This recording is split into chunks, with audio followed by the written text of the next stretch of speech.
Hello and welcome back students, welcome back to Vision Academy. So एक बहुत important video again for all the candidates out there for the BHMCT जो cap round process है उसके बारे में। अभी इस वीडियो में हम आपको कंप्लीट फॉर्म फिलिंग प्रोसेस, जैसे कि आप सभी लोगों को पता होगा कि कैप राउंड शुरू हो चुका है और कैप राउंड क्योंकि शुरू हो चुका है तो उसका कंप्लीट फॉर्म फिलिंग वीडियो हम आपके साथ में लेके आए। ईच एंड एवरी स्टेप को हम गाइड करने वाले हैं आपको किस तरीके से आपको फॉर्म को फिल करना है। So everything is going to be guided over here to you. और मैं आप सभी लोगों से रिक्वेस्ट करूंगा कि आप सभी लोग पूरे वीडियो को अच्छी तरीके से ज़रूर देखिएगा, बिकॉज अगर कोई भी स्टेप आप मिस करते हैं तो बहुत ही ज़्यादा बड़ा प्रॉब्लम आगे चल के बन सकता है, जो कि अवॉइड करना हमारा कर्तव्य है। तो इसीलिए हम यहाँ पे पूरे ईच एंड एवरी स्टेप को आपको गाइड करने वाले हैं। तो please do not skip any of the steps that has been guided over here in the video. Let's start with the very process और एंड ऑफ द वीडियो में मैं आपको कॉलेज सिलेक्शंस के बारे में बताने वाला हूँ। तो सबसे पहली चीज़ है कि आपको जाना है पोर्टल के ऊपर और जाके आपके पोर्टल के ऊपर लॉगिन कर लेना है। ओके, ठीक है, आपका ईमेल आईडी एंड पासवर्ड से सीईटी पोर्टल के ऊपर लॉगिन कर लेना है। लॉगिन करने के बाद में आपके पास में आधार रीऑथेंटिकेशन का पेज नज़र आएगा, जहाँ पे अगर आपके आधार में या फिर आपके अपार आईडी में कहीं पे भी कोई गड़बड़ी आपको नज़र आ रही है तो आप यहाँ से रीऑथेंटिकेशन का ऑप्शन सेलेक्ट कर सकते हैं। और अगर इनके सब कुछ सही है तो माय डिटेल्स आर करेक्ट, बस आप सिलेक्ट करके आगे प्रोसीड कर सकते हैं। ओके, आगे प्रोसीड करने के बाद में सेंट्रलाइज यहाँ पे ऑप्शन है, सेंट्रलाइज एडमिशन प्रोसेस कैप का ऑप्शन है, इसके ऊपर क्लिक करना है। क्लिक करने के बाद में आपके पास में टेक्निकल सेक्शन में ये ऑप्शन नजर आएगा, bachelor of hotel management and catering technology. So BHMCT का ऑप्शन यहाँ पे नजर आएगा, रजिस्टर नाउ पे क्लिक करना है। प्रोसीड करने के बाद में आगे प्रोसीड कर आपके पास में एक OTP ऑथेंटिकेशन किया जाएगा। यहाँ पे OTP को ऑथराइज करने के बाद में, ऑथेंटिकेट करने के बाद में आपके पास में ये पेज नजर आएगा, जहाँ पे अब हमको अपना हमारा जो एप्लीकेशन फॉर्म है उसको फिल करना है। तो सबसे पहली चीज़ हम क्लिक करेंगे सिलेक्ट स्क्रूटिनी के ऊपर। तो सिलेक्ट स्क्रूटिनी जो हम सिलेक्ट करें, हमारे पास दो मोड आ जाएगा, ई स्क्रूटिनी और फिजिकल स्क्रूटिनी। तो ई स्क्रूटिनी में आपका जो फॉर्म है ऑनलाइन वेरीफाई हो जाएगा। फिजिकल स्क्रूटिनी में आपका एक सेंटर होगा वहाँ, जो कि आप सिलेक्ट करेंगे, खुद आप सिलेक्ट करेंगे कि ये सेंटर पे मैं जाना चाहता हूँ। वहाँ पे जाके आप विजिट करेंगे, अपना डॉक्यूमेंट्स आप शो करेंगे। डॉक्यूमेंट्स शो करने के बाद में फिर आपका जो डॉक्यूमेंट्स होगा उसको वेरीफाई किया जाएगा और आपका जो फॉर्म होगा वेरीफाई हो जाएगा। मैं सबसे ज़्यादा जो रेकमेंड करता हूँ स्टूडेंट्स को वो है फिजिकल स्क्रूटिनी के लिए आप जाइए, ये मैं सबसे ज़्यादा रेकमेंड करता हूँ। लेकिन फिलहाल में फिजिकल स्क्रूटिनी सेंटर्स BHMCT के लिए सेटअप नहीं हुए, जो कि एक्सपेक्टेड है कि बाय टुमारो, दैट इज़ कि 11th इवनिंग तक या फिर 12th ऑफ जुलाई के डे स्टार्ट में आपके सेंटर सेटअप हो जाएंगे, तब आप सिलेक्ट करके फिजिकल स्क्रूटिनी सेंटर सिलेक्ट करके आगे प्रोसीड कर सकते हैं। अभी आपका ये जो यहाँ पे टोटल स्क्रूटिनी प्रोसेस है 20th ऑफ जुलाई तक चलने वाला है, जो कि एक्सपेक्टेड है कि थोड़ा सा और आगे भी मे बी पुश आउट हो सकता है। लेकिन यहाँ पे स्टेप्स कैसे हैं मैं आपको गाइड कर दूँ। फिजिकल स्क्रूटिनी आपको सिलेक्ट करना है। अगर आप फिजिकल सिलेक्ट करें फिर उसके बाद में आप यहाँ पे डिस्ट्रिक्ट सिलेक्ट कर लेंगे। ओके, डिस्ट्रिक्ट सिलेक्ट कर लेंगे, फिर आपके पास में FC सेंटर्स का ऑप्शन आएगा और डेट आप सिलेक्ट कर, उसके बाद में आपके पास में स्लॉट्स अवेलेबल नजर आएंगे। ठीक है, आपके पास में स्लॉट्स अवेलेबल नजर आएंगे, स्लॉट 1 2 3 4 5 6। मैं आपको रेकमेंड करूंगा जितना अर्ली स्लॉट आप बुक कर सकते हैं उतना अर्ली स्लॉट बुक कीजिए, ज्यादा इवनिंग टाइम में मत जाइएगा। ठीक है, तो आप अर्ली स्लॉट बुक करके प्रोसीड कर लीजिएगा फिजिकल स्क्रूटिनी जब आप सिलेक्ट कर रहे हैं तो, क्योंकि जितना लेट करेंगे उतना आपको आगे मतलब उसमें मे बी अगर थोड़ा सा टाइमलाइन इंक्रीज हो गया वहां पे वेरिफिकेशन में तो ज्यादा समय लग सकता है, और ज्यादा समय लगने की वजह से मे बी कल के दिन में पुश हो जाए या फिर आगे प्रोसीड। तो वो चीज को अवॉइड करने के लिए जितना अर्ली हो सके उतना अर्ली स्लॉट आप बुक करके वहां पे विजिट करिएगा। अगर आप यहाँ पे ई स्क्रूटिनी सिलेक्ट करते हैं तो ई स्क्रूटिनी के तुरंत बाद में आपके पास में ये सिलेक्ट करने के तुरंत बाद में आपके पास में ये पेज नजर आ जाएगा, जो कि स्लॉट सिलेक्ट करने के बाद में भी, फिजिकल स्लॉट सिलेक्ट करने के बाद में भी आपको यही पेज नजर आने वाला है। अब यहाँ पे पूछा क्या गया है कि आपने कौन सा क्वालिफाइंग एग्जाम अटेम्प्ट किया है। जैसे कि अगर आपने यहाँ पे अगर आपने CET एग्जाम अटेम्प्ट किया तो ये फर्स्ट ऑप्शन उसका है। अगर आपने NCHM JEE अटेम्प्ट किया, जो कि नेशनल लेवल का हमारा नेशनल टेस्टिंग एजेंसी NTA का एग्जामिनेशन, अगर उसको अटेम्प्ट किया तो उसका ऑप्शन यहाँ पे है। और अगर आपने D वोकेशनल अपीयर किया तो उसका ऑप्शन यहाँ पे। इसमें से आप जो भी ऑप्शन चाहें उसको सिलेक्ट कर सकते हैं। अगर आप सिलेक्ट करेंगे सीईटी का ऑप्शन तो आपके पास में यहाँ पे रोल नंबर और रजिस्ट्रेशन नंबर एंटर करने का ऑप्शन आ जाए। रजिस्ट्रेशन नंबर कुछ नहीं है, ये आपका एप्लीकेशन नंबर है जो कि आपके स्कोर कार्ड के ऊपर या फिर आपके एडमिट कार्ड के ऊपर आपको मिल जाएगा। ठीक है, अगर आप यहाँ पे सिलेक्ट करते हैं NCHMJEE तो यहाँ पे कुछ भी एंटर करने का ऑप्शन नहीं आएगा। जो भी ऑप्शन होगा डायरेक्टली अंदर जाके जब आपका क्वालिफिकेशन डिटेल्स आप फिल करेंगे तो वहां पे आपको ऑप्शन देखने के लिए मिलेगा। ओके, तो इसमें से जो भी ऑप्शन आप सिलेक्ट करना चाहें उसको सिलेक्ट करके आप प्रोसीड कर सकते हैं। मैं फिलहाल मैं यहाँ पे सीईटी के साथ में प्रोसीड करा, मैंने यहाँ पे यस सिलेक्ट किया। यस सिलेक्ट करने के बाद मैं यहाँ पे रोल नंबर एंटर करूंगा, रजिस्ट्रेशन नंबर एंटर करूंगा और व्यू डेटा पे मैं क्लिक कर दूंगा। तो व्यू डेटा पे जैसे मैं यहाँ पे क्लिक करूंगा मेरे पास में यहाँ पे फुल मैच मेरा डिटेल्स नजर आ जाएगा। तो डिटेल्स को एक बार मैं वेरीफाई करूंगा, सब कुछ अगर सही है तो सब कुछ सही है तो मैं यहाँ पे सेव एंड प्रोसीड पे क्लिक करके आगे प्रोसीड करूंगा।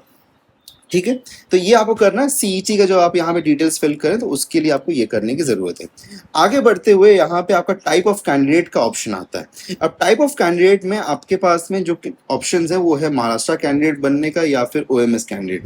तो इसमें से डिटेल्स अब आपके साथ मैं शेयर कर रहा हूँ कैसे महाराष्ट्र कैंडिडेट को अप्रूव कर सकते हैं या फिर ओएमएस कैंडिडेट है तो ओएमएस कैंडिडेट तो लागू ही होगा। अगर महाराष्ट्र कैंडिडेट आपको प्रूव करना है तो महाराष्ट्र कैंडिडेट के लिए यहाँ पे 5 डिफरेंट सिलेक्शन ऑप्शंस हैं। पहला जो ऑप्शन यहाँ पे हमारे पास है, पहला ऑप्शन है टाइप ए कैंडिडेशन।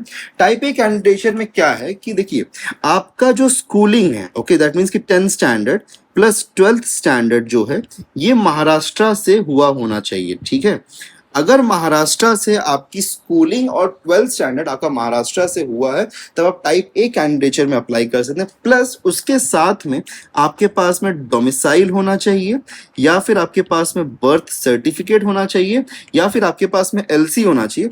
बर्थ सर्टिफिकेट या एलसी में मेंशन होना चाहिए, ओके, मेंशन होना चाहिए your birth place in Maharashtra.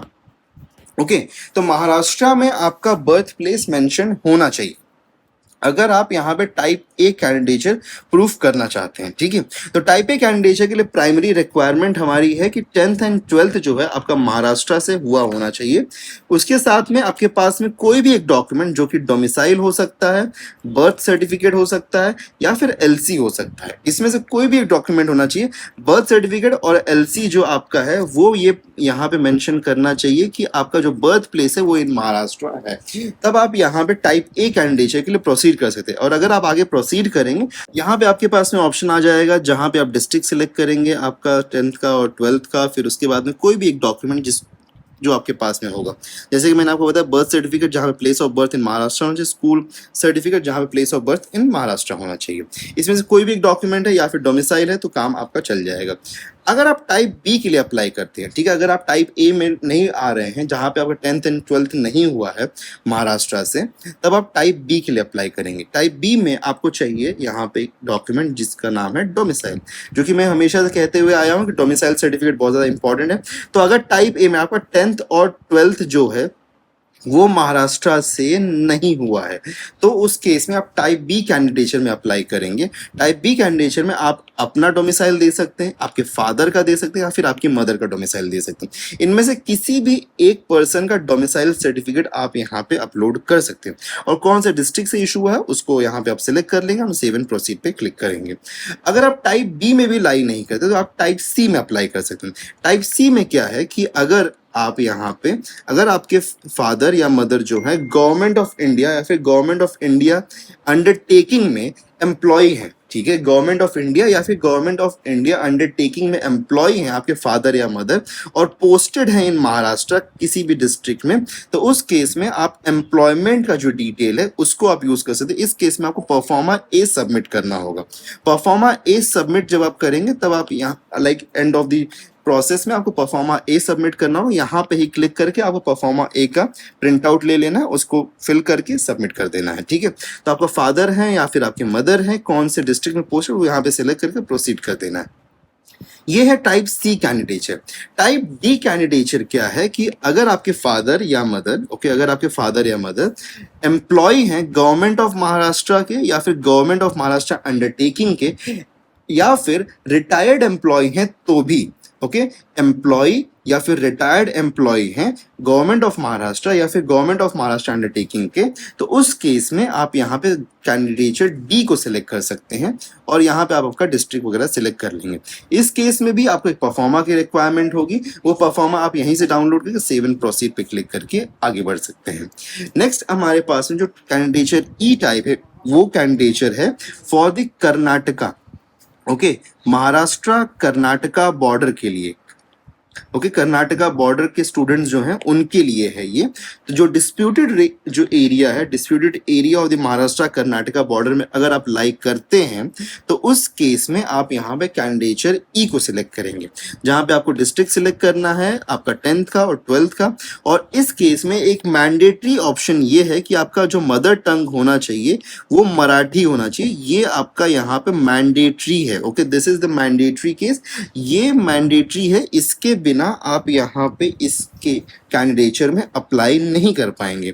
और इसको सिलेक्ट करने के बाद में आप सेव एंड प्रोसीड पे क्लिक करके आगे बढ़ सकते हैं। इन केस अगर आप ओएमएस कैंडिडेट हैं तो सीधा आप ओएमएस को सिलेक्ट करेंगे, ओएमएस को सिलेक्ट करके सेव एंड प्रोसीड पे क्लिक करेंगे। इन केस अगर आप कोई अनदर कैंडिडेट लाइक एनआरआई है या फिर लेट्स सपोज करिए JNK candidate, union territory candidate, तो उसको आप सिलेक्ट करके यहाँ से आगे बढ़ सकते हैं। मैं फिलहाल मैं कैंडिडेचर ए के साथ में आगे बढ़ रहा हूँ, जहाँ पे मैंने डिस्ट्रिक्ट को सिलेक्ट कर लिया। लाइक यहाँ पे मैं थाने सिलेक्ट कर लूँगा, यहाँ पे भी मैं थाने से सिलेक्ट कर लूँ, जिसके बेसिस पे मेरा मुंबई यूनिवर्सिटी यहाँ पे आ जाएगा, मुंबई यूनिवर्सिटी इन ऑप्शन आ जाएगा, as in my selected home university, ये ऑप्शन मेरा आ जाएगा। और उसके बाद में मैं यहाँ से कोई भी डॉक्यूमेंट सिलेक्ट करके सेव एंड प्रोसीड पे क्लिक करूँगा। उसके बाद में आगे बढ़ते हुए अब हमारा यहाँ पे कैटेगरी डिटेल्स का ऑप्शन आता है। तो जनरल पे अगर आप क्लिक करेंगे तो जनरल में आपके पास में ऑप्शन होता है ईडब्ल्यूएस का, तो आप ईडब्ल्यूएस के लिए यस या नो कर सकते हैं। ईडब्ल्यूएस इकोनॉमिकली वीकर सेक्शन होते हैं, जिसके लिए आपको एक डॉक्यूमेंट की जरूरत पड़ती है जिसको हम कहते हैं ईडब्ल्यूएस सर्टिफिकेट। ओके, तो ईडब्ल्यूएस सर्टिफिकेट का आपको रिक्वायरमेंट होता है। तो अगर आपके पास में अवेलेबल है तो बहुत अच्छी बात है, अगर अवेलेबल नहीं है लेकिन आपने अप्लाई किया तो उस केस में आपके पास में रिसिट होगा, तो रिसिट से भी आप यहाँ पे आपका काम चला सकते हैं। लेकिन अगर आपने अप्लाई ही नहीं किया है तो आप ईडब्ल्यूएस के लिए अप्लाई नहीं कर पाएंगे। ईडब्ल्यूएस का क्राइटेरिया ये होता है कि आपकी family income below 8 lakh rupees होती है, अगर वो है, वो क्राइटेरिया फुलफिल होती है तो आप ईडब्ल्यूएस के लिए अप्लाई कर सकते हैं। अगर आप ईडब्ल्यूएस के लिए नहीं अप्लाई, आपका कोई भी कास्ट है, तो आप रिजर्व पे क्लिक करेंगे। रिजर्व पे क्लिक करने के बाद में आपके पास में यहाँ पे ऑप्शंस आ जाएंगे कास्ट सिलेक्ट करने का, ठीक है, कास्ट सिलेक्ट करने का ऑप्शन आ जाएगा, जहाँ पे आप अपना जो कास्ट है उसको सिलेक्ट कर सकते हैं, जो भी कास्ट आपको यहाँ पे सिलेक्ट करें उसको सिलेक्ट कर सकते हैं। उसके बाद में देखिए आपको यहाँ पे रिक्वायरमेंट होती है कुछ सर्टिफिकेट्स की। अगर आप एससी या फिर एसटी कास्ट से बिलोंग कर रहे हैं तो उस केस में आपको कास्ट सर्टिफिकेट साथ में वैलिडिटी सर्टिफिकेट चाहिए।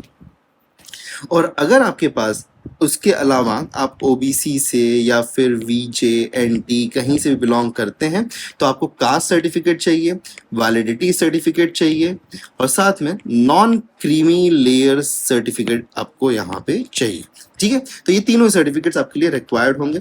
कास्ट सर्टिफिकेट मैंडेटरीली होना ही चाहिए, इसका रिसिट काम नहीं करेगा, बाकी सबका रिसिट फिलहाल में काम कर सकता है, ठीक है।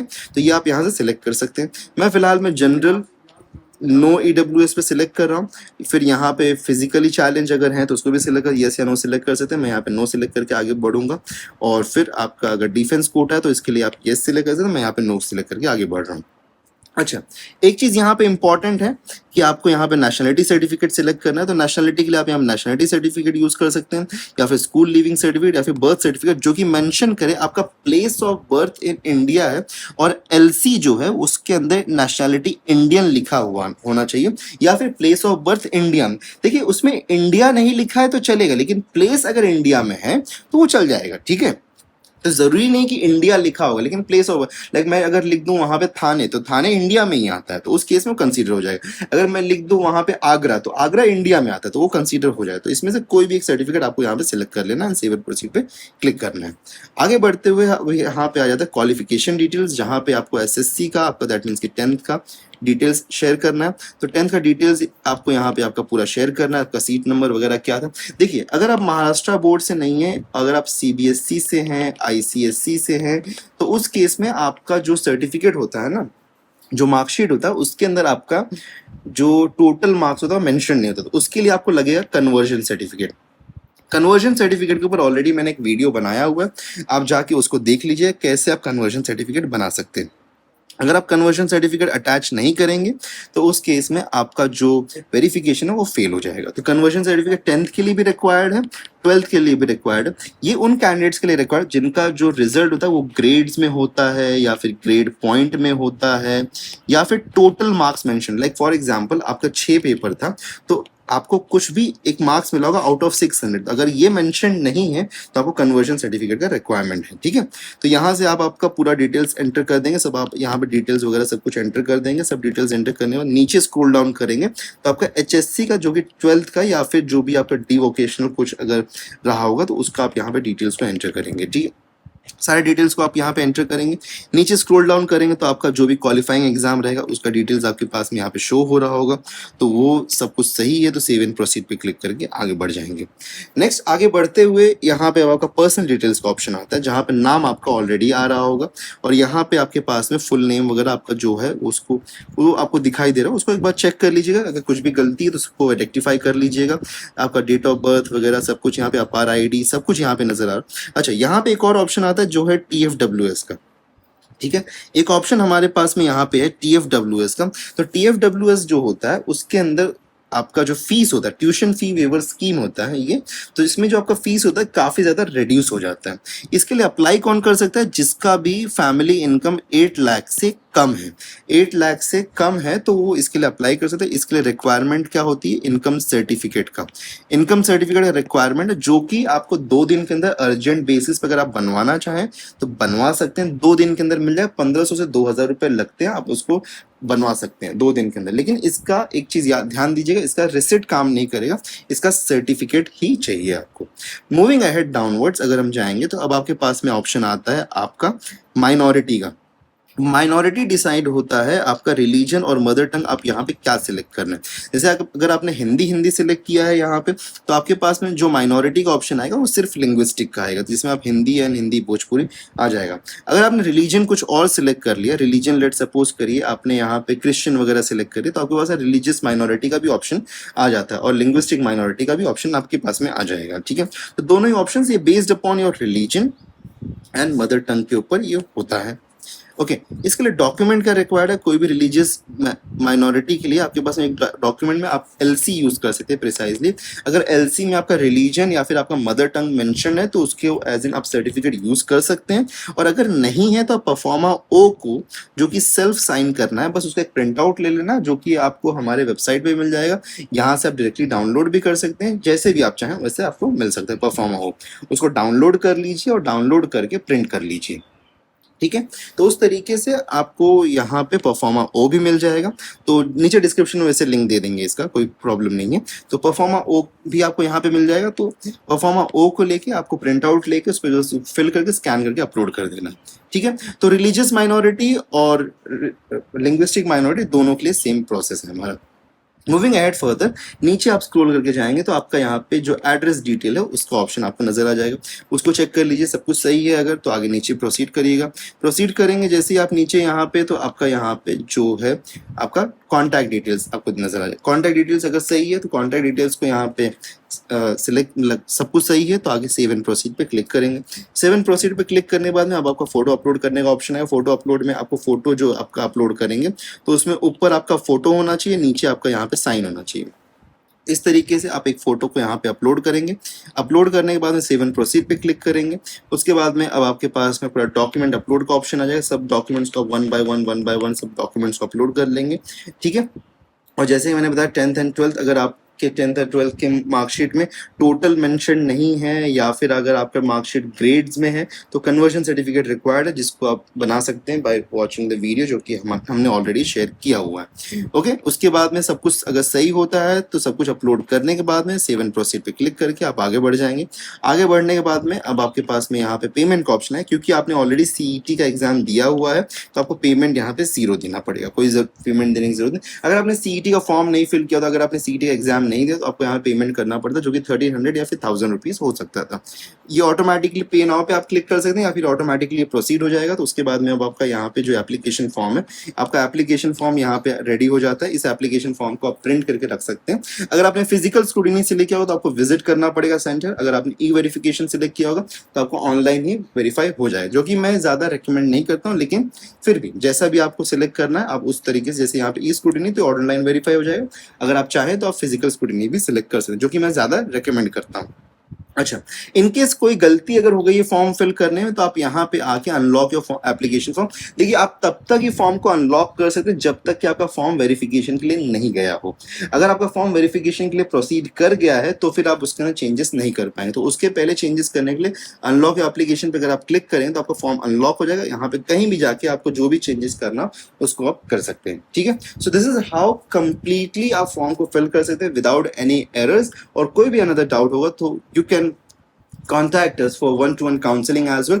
We are over here available for you for the one-to-one counseling. अच्छा, एक चीज़ और मैं बताना चाहता हूँ, कॉलेज सिलेक्शन के लिए BHMCD कॉलेज सिलेक्शन अगर आप करना चाहते हैं तो उसका कॉलेज प्रेडिक्टर अवेलेबल है। आप आपका डिटेल सब कुछ एंटर करके आप कॉलेजेस को सिलेक्ट कर सकते हैं। कॉलेजेस का आपको रिकमेंडेशन मिल जाएगी, कौन सा कॉलेज आपके लिए अच्छा है, कौन सा कॉलेज आपके लिए बुरा है, सब कुछ डिटेल्स आपको यहाँ पे मिल जाएगा। So you will get each and every detail. You can visit this website, जिसका लिंक नीचे डिस्क्रिप्शन में दिया गया है। कॉलेज प्रेडिक्टर पे आप जा सकते हैं। और साथ में if you want you can also upgrade yourself to 199 का प्रीमियम कॉलेज प्रेडिक्टर, जिसके अंदर आपको आपका पूरा कॉलेज फिट रिपोर्ट एक बना के मिल जाता है कि सबसे बेस्ट कॉलेज आपके पास में कौन सा होगा और लीस्ट मिनिमम कॉलेज कौन सा होगा, जो कि आपको मिल ही जाएगा। तो वो आपको एक कॉलेज रिपोर्ट पूरा बना के मिल जाएगा। So you can move ahead with the college predictor, जो कि लाइक कॉलेज प्रेडिक्टर में हमारे पास में एक प्रीमियम फीचर है कॉलेज फिट रिपोर्ट का, उसको आप जनरेट कर सकते हैं only at an cost of 199 rupees. अच्छा, उसी के साथ में if you want you can also upgrade yourself from college predictor to one counselling at 2,800 rupees only, जिसमें 199 ऑलरेडी कंसिडर किया गया, because the total fees for the one counselling is 2,999, जो कि बहुत ही नॉमिनल चार्ज है to get a very good college. Because आप ये बात को समझिए, बहुत बार छोटी सी गलती की वजह से भी हम एक अच्छा कॉलेज मिस कर जाते हैं। तो आप कॉलेज मिस नहीं करें, एक अच्छा कॉलेज, तो उसके लिए अगर आपको हमारे हेल्प की रिक्वायरमेंट है तो we are here available. You can join the one to one counselling group for only and only for 2,999 rupees. Okay, जिसका लिंक नीचे डिस्क्रिप्शन में दिया गया, वहाँ से जाके आप ज्वाइन कर सकते हैं। And for any other updates don't forget to subscribe us, साथ में व्हाट्सएप और टेलीग्राम को ज्वाइन कर लीजिए। मिलते हैं नेक्स्ट वीडियो में। Till then take care and good bye everyone.